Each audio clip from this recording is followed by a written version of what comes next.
जय हिंद फ्रेंड्स। आज मेरा चर्चा का विषय है अफगानिस्तान में जो सरकार बनी है उसका भारत पर क्या असर हो सकता है। अफगानिस्तान में 33 सदस्यीय नई सरकार की घोषणा हो चुकी है।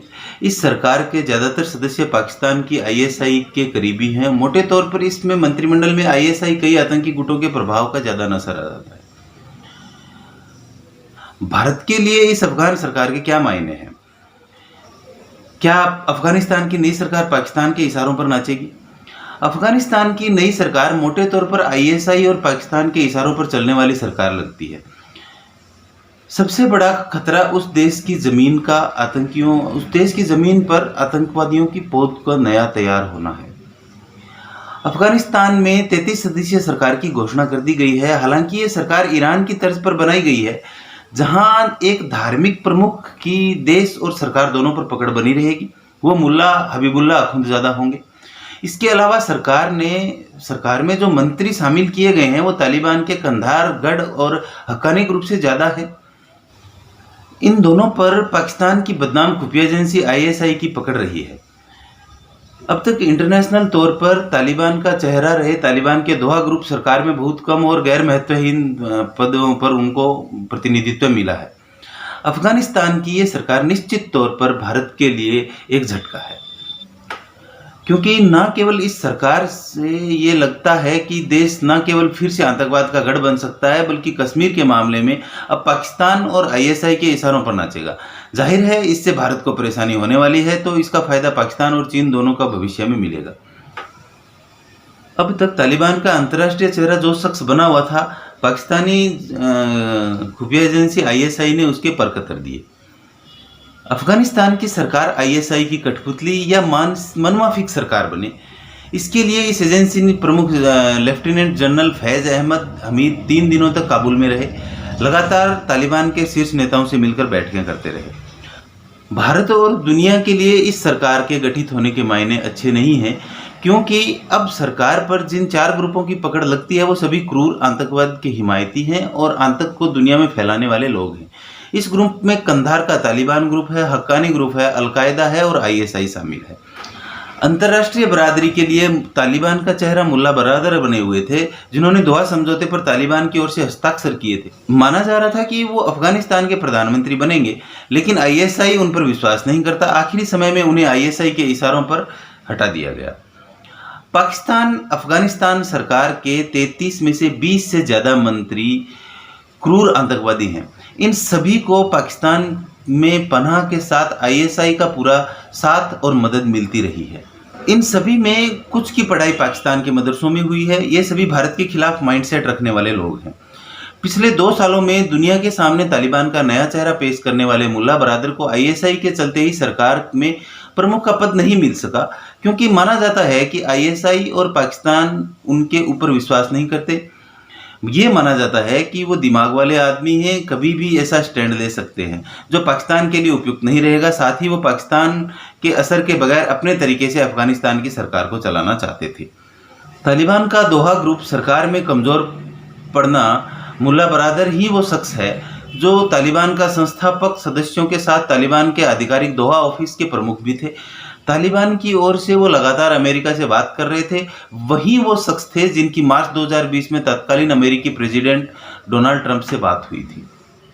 फिर अमेरिका के साथ तालिबान का जो दोहा एग्रीमेंट हुआ था, उसमें उन्होंने तालिबान की ओर से हस्ताक्षर भी किए थे, जिसके बाद ही अफगानिस्तान से अमेरिका की फौजों की वापसी और तालिबान का सत्ता में आने का मार्ग प्रशस्त हुआ था।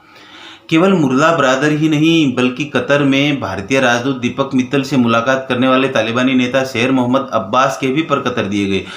उन्हें मंत्रिमंडल में डिप्टी हेल्थ मिनिस्टर जैसा पद देकर उनका भी पावर कम कर दिया गया। तालिबान का वो ग्रुप जो भारत के साथ संबंध बनाए रखने के पक्ष में था, इस मंत्रिमंडल में करीब करीब किनारे लगा दिया गया है। प्रधानमंत्री मुल्ला मोहम्मद हसन अखुंद 1990 के दशक से ही अफगानिस्तान में बड़ी पहचान रखने वाले शख्स हैं। ये वही शख्स हैं जिन्होंने बामियान में भगवान बुद्ध की मूर्तियों को तबाह करवाया था। ये आईएसआई के प्रिय लोगों में से एक हैं। अफगानिस्तान सरकार के प्रमुख और प्रधानमंत्री कट्टरपंथी रहबरी शूरा काउंसिल के प्रमुख मुल्ला मोहम्मद हसन अखुंद हैं, जिन्होंने पाकिस्तान और आईएसआई का पसंद का शख्स माना जाता है। ये वही मुल्ला अखुंद हैं जिन्होंने 2001 में बामियान में बुद्ध की मूर्तियां तुड़वाई थी। ये संयुक्त राष्ट्र की आतंकवादी सूची में भी हैं। हक्कानी का गृह मंत्री बनना सबसे चिंताजनक भारत के लिए है, सबसे चिंता की बात है। सिराजुद्दीन हक्कानी का अफगानिस्तान का नया गृह मंत्री बनना, ये वही शख्स है जिन्होंने हमेशा कश्मीर पर वही राग अलापा है जो पाकिस्तान अलापता रहता है। उन्हें लगातार पाकिस्तान के हर तरह से मदद मिलती रहती है और कहा जाता है कि वो मौजूदा सरकार के ISI के सबसे खास शख्स हैं। सबसे चिंताजनक बात यह है कि वो न केवल अफगानिस्तान में कानून और व्यवस्था के मामले को देखेंगे बल्कि अफगानिस्तान के तमाम प्रांतों में गवर्नर भी नियुक्त करेंगे। माना जा रहा है कि उनके इस पद पर रहने से ISI अफगानिस्तान में बेस बनाकर कश्मीर में अशांति फैलाने वाले आतंकवादियों की पोत तैयार कर सकेगी। सिराजुद्दीन हक्कानी हमेशा से भारत विरोधी मानसिकता के रहे हैं। उन्हें काबुल में 2008 में भारतीय दूतावास में हमले करने का जिम्मेदार भी माना जाता है। 2009 से 10 के बीच हक्कानी नेटवर्क ने भारतीयों और भारत के हितों को निशाने पर लिया था। ये भारत के लिए सबसे बुरी खबर है कि सिराजुद्दीन हक्कानी पर अमेरिका में 50 लाख अमेरिकी डॉलर का इनाम रखा था। जनवरी 2008 में काबुल में एक होटल में हमले के मामले में भी हक्कानी वांटेड है। इस सरकार में एक मंत्री हैं खलील हक्कानी।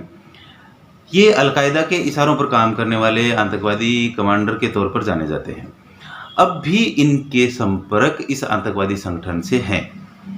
उनकी नियुक्ति का मतलब साफ है कि अलकायदा के पैर पर भी इस देश में मजबूत होंगे, वहाँ उसे फिर पनपने का मौका मिलेगा। तालिबान के कंधार ग्रुप और पश्तूनों का वर्चस्व मोटे तौर पर अफगान की नई सरकार में ज़्यादातर वही पुराने मंत्री हैं जो तालिबान की 1996 से 2001 की हुकूमत में राज करते थे। ये सभी ISI के करीबी रहे हैं। ISI के इन सभी से सीधे संपर्क रहे हैं। सरकार के तार मोटे तौर पर ISI और अफगानिस्तान के जरिए ही खींचे जाएंगे। अफगानिस्तान में कुल मिलाकर 14 बड़े जातीय समूह हैं जिसमें पश्तून 40 से 50% हैं। भारत के लिए यही चिंता का विषय है सबसे बड़ा कि अफगानिस्तान सरकार में ज़्यादातर मंत्री पाकिस्तान और ISI से संबंधित हैं, इनकी पसंद के लोग हैं। हक्कानी नेटवर्क है, तालिबान का जो उदारवादी गुट था जो भारत से संबंध रखने के पक्ष में था, उनको किनारे लगा दिया गया है। इसीलिए पिछले एक हफ्ते से भारत में सरगर्मियां बढ़ रही हैं।